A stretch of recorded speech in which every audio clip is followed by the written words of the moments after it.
Selamat pagi, good morning semuanya. Kita berjumpa lagi dalam kegiatan ibadah siswa SD Kristen Plus Pelita Kasih. Nah, meskipun hari ini kita melaksanakan ibadah secara online, tetapi Miss Lia yakin bahwa kalian semua tetap semangat. Oke, how are you everyone? Bagaimana kabar kalian hari ini? Semoga semuanya tetap dalam keadaan yang sehat ya. Tetapi untuk teman-teman yang hari ini merasa kurang enak badan, tetap semangat dan terus berusaha, tetap happy supaya badan kembali menjadi sehat. Oke, nah hari ini kita akan bersama-sama melaksanakan ibadah. Sebelumnya kita akan berdoa dulu ya. Yuk kita berdoa. Tuhan, mengucap syukur untuk berkat-Mu di pagi hari ini. Kami boleh bersama-sama dengan teman-teman kami melaksanakan ibadah meskipun kami laksanakan secara online. Tetapi Tuhan, kami sungguh mensyukuri hal ini. Bapa, kiranya Engkau memberkati kegiatan ibadah kami sehingga kami boleh mengerti apa yang menjadi kehendak Tuhan dalam firman yang akan kami dengar nanti. Begitupun dalam pujian-pujian kami, kiranya kami dapat menaikkan pujian dengan segenap hati kami. Terima kasih Tuhan, di dalam nama Tuhan Yesus kami berdoa. Amin. Nah teman-teman semua, siapa sih yang tidak senang kalau punya sahabat atau best friend? Pasti seneng ya ada sahabat yang bisa menolong kita. Nah, tetapi kita sebagai teman, sebagai sahabat, apakah selama ini kita sudah menjadi sahabat yang baik? Pernahkah kita berdoa untuk teman kita itu? Atau besties kita? Atau sahabat kita? Nah, kali ini bersama-sama kita akan angkat satu pujian ya, bahwa saya senang berdoa. Berdoa untuk siapa? Berdoa untuk siapa saja. Untuk sahabat kita, untuk orang tua kita, untuk guru kita, untuk teman kita, untuk negara kita, untuk semuanya yang ingin kita doakan. Nah, saya senang berdoa, mengajak kita semua, mengingatkan kita semua untuk selalu berdoa. Karena berdoa itu berbicara kepada Tuhan. Apa yang ingin kita ungkapkan, bisa kita ungkapkan kepada Tuhan. Mari teman-teman, kita akan memuji Saya Senang Berdoa.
Teman-teman, kita sudah memujikan satu pujian Saya Senang Berdoa. Kiranya pujian tadi bisa selalu membuat kita semangat dan berani di dalam berdoa. Khususnya nih ketika kita berdoa secara bersama-sama. Ya, tapi ingat ketika kita sendiri pun kita bisa berdoa kapan saja dan di mana saja. Oke, sekarang tiba saatnya kita akan mendengarkan firman Tuhan. Firman Tuhan kali ini akan disampaikan oleh Miss Erna. Tetapi sebelumnya kita akan bersama-sama mengangkat satu pujian ya. Kita akan memuji Tuhan dengan pujian doa mengubah segala sesuatu. Nah, dari pujian ini kita akan belajar bagaimana doa itu mempunyai kekuatan yang sangat besar yang bisa mengubah segala sesuatu menjadi lebih baik. Tentu atas perkenan Tuhan. Oke, yuk teman-teman, kita akan memuji doa mengubah segala sesuatu. Setelah itu, kita akan mendengarkan firman Tuhan.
Anak-anak yang dikasih Tuhan, hari ini kita mau bersama-sama belajar dari satu tema, mendoakan sahabat.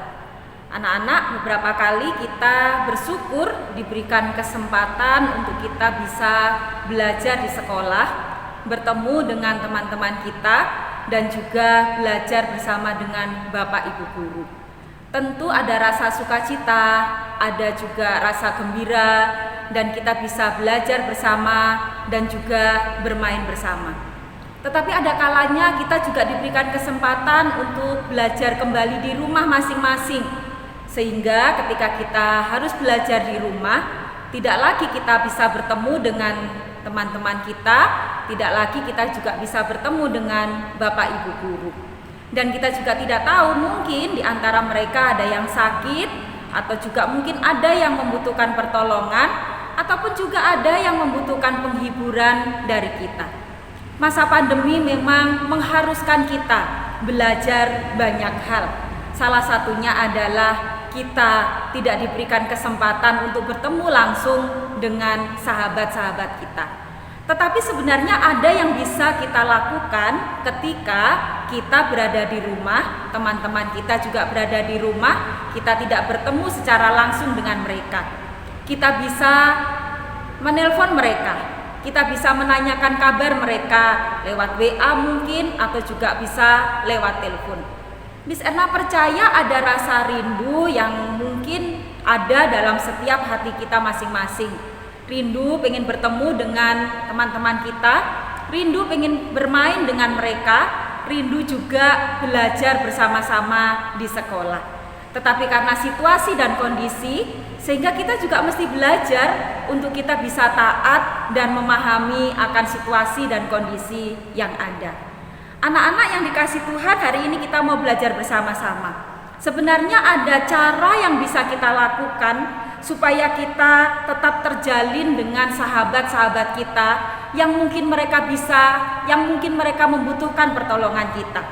Kita bisa menanyakan kabar mereka, apakah mereka dalam kondisi yang baik atau tidak. Jika mereka dalam kondisi yang kurang baik, cara yang bisa kita lakukan adalah kita bisa berdoa bagi teman-teman kita. Karena hari ini kita tidak diizinkan untuk kita bisa berkunjung ke rumah teman-teman kita. Seperti yang dilakukan oleh Rasul Paulus di dalam bacaan kita pada hari ini. Filipi pasal yang pertama, nanti anak-anak bisa baca mulai ayat yang ketiga sampai ayat yang ke-8. Jika anak-anak punya kesempatan, anak-anak bisa baca secara keseluruhan. Di mana bagian ini Rasul Paulus mengungkapkan rasa syukurnya kepada Tuhan karena Rasul Paulus masih bisa berdoa bagi sahabat-sahabatnya. Tentu kita tahu bahwa Rasul Paulus memang tidak pernah bisa berjumpa langsung dengan sahabat-sahabat Paulus di dalam pelayanan. Tetapi yang Paulus lakukan adalah Paulus bisa mendoakan mereka. Sehingga di dalam ayat yang ketiga dan ayat yang keempat itu ada satu ungkapan syukur yang Paulus ungkapkan di dalam bagian ini. Dia katakan bahwa aku mengucap syukur kepada Allahku setiap kali aku mengingat kamu. Bagian ini memperlihatkan kepada kita bahwa Rasul Paulus masih tetap bisa bersyukur karena Paulus betul-betul bisa mengingat akan sahabat-sahabatnya. Dan di dalam ayat yang keempat dikatakan, dan setiap kali aku berdoa untuk kamu semua, aku selalu berdoa dengan sukacita. Anak-anak yang dikasih Tuhan, yang dituliskan oleh Rasul Paulus ini mengingatkan kita bahwa ada cara yang bisa kita lakukan ketika kita tidak bisa berjumpa secara langsung dengan sahabat-sahabat kita. Kita bisa mendoakan mereka dengan sukacita. Kita juga bisa mendoakan mereka, mungkin mereka ada yang mengalami kesulitan. Mungkin ada yang sakit, mungkin ada yang butuh penghiburan, mungkin juga ada yang butuh teman. Dan mari kita bisa berdoa bagi mereka semuanya. Seperti yang Paulus lakukan, walaupun dia tidak bertemu dengan sahabat-sahabatnya secara langsung, tetapi dia katakan bahwa aku tetap bersukacita ketika mengingat kamu, dan aku tetap bisa berdoa dengan sukacita. Anak-anak, kita bisa lakukan ini di dalam kehidupan kita. Hari ini kita bisa menanyakan kabar daripada teman-teman kita. Anak-anak bisa telepon mereka, bisa WA mereka, menanyakan bagaimana kabarnya hari ini. Ketika mereka mengungkapkan di antara teman-teman kita, mungkin aku sekarang sedang sakit, kita bisa doakan mereka. Mungkin ada juga yang mengatakan bahwa aku butuh teman hari ini, aku juga butuh dihibur hari ini karena hari ini aku sedang susah. Nah, anak-anak, kita bisa ambil bagian untuk kita bisa menjadi sahabat yang baik dengan cara berdoa bagi teman-teman kita. Sehingga walaupun kita tidak bersama-sama secara fisik, walaupun kita tidak bisa bertemu secara langsung, tetapi kita masih tetap bisa menjalin satu hubungan yang baik dengan teman-teman kita yang jauh. Nah, anak-anak yang dikasih Tuhan, mari kita belajar bersama-sama. Rasul Paulus mendoakan teman-temannya, kita pun juga bisa mendoakan sahabat-sahabat kita. Miss Erna tidak tahu apa yang menjadi pergumulan kita hari ini, apa yang anak-anak sedang rasakan hari ini di tempat masing-masing. Satu hal yang Miss Erna percaya bahwa penyertaan Tuhan itu sempurna bagi anak-anak semuanya. Mari kita belajar seperti yang dilakukan oleh Rasul Paulus. Dia bisa mendoakan teman-temannya dengan baik dan dengan sukacita, dan itu pun juga bisa kita lakukan. Mari kita menjadi sahabat baik bagi orang-orang di sekitar kita, sehingga ketika kita tidak bertemu dengan mereka, kita masih bisa berkomunikasi dengan mereka dan kita masih bisa mendoakan mereka. Kiranya firman Tuhan hari ini boleh mengingatkan kita dan juga boleh memberikan satu pelajaran bagi kita. Walaupun dalam masa pandemi yang kita banyak dibatasi, tidak boleh pergi kemana-mana, tidak boleh lagi kita bertemu secara langsung, tetapi Tuhan masih punya cara di mana kita masih bisa berkomunikasi dengan sahabat-sahabat kita. Doakan teman-teman kita, mari kita doakan mereka dengan sukacita sebagaimana Paulus lakukan itu. Tuhan memberkati setiap kita semuanya, dan Miss Erna berharap anak-anak tetap menjalani hari-hari dengan sukacita bersama Tuhan dan juga bersama dengan keluarga masing-masing. Mari kita berdoa. Tuhan, terima kasih firman-Mu pada pagi hari ini kembali mengingatkan kami, walaupun kami dalam beberapa hari ini tidak bisa bertemu dengan teman-teman dan sahabat-sahabat kami, tetapi Tuhan mengingatkan supaya kami tetap bisa menjadi sahabat yang baik bagi mereka semuanya. Kami ingin menghubungi mereka dan kami juga ingin mendoakan mereka, karena kami tahu ya Tuhan, bahwa Tuhan Engkau yang akan terus peliharakan kehidupan kami hari lepas hari. Pakai kami yang kecil ini untuk bisa menjadi berkat bagi sahabat-sahabat kami. Bagi sahabat kami yang sakit, Tuhan Engkau yang menyembuhkan. Bagi sahabat kami yang dalam kesusahan, Tuhan Engkau juga yang menghiburkan. Bagi sahabat kami yang hari ini merasa sendirian, Tuhan juga yang akan menemani mereka, dan Tuhan juga yang akan memberikan sukacita.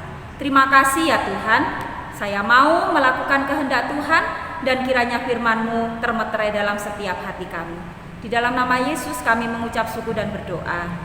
Amin. Oke Miss Erna, terima kasih untuk firman Tuhan hari ini.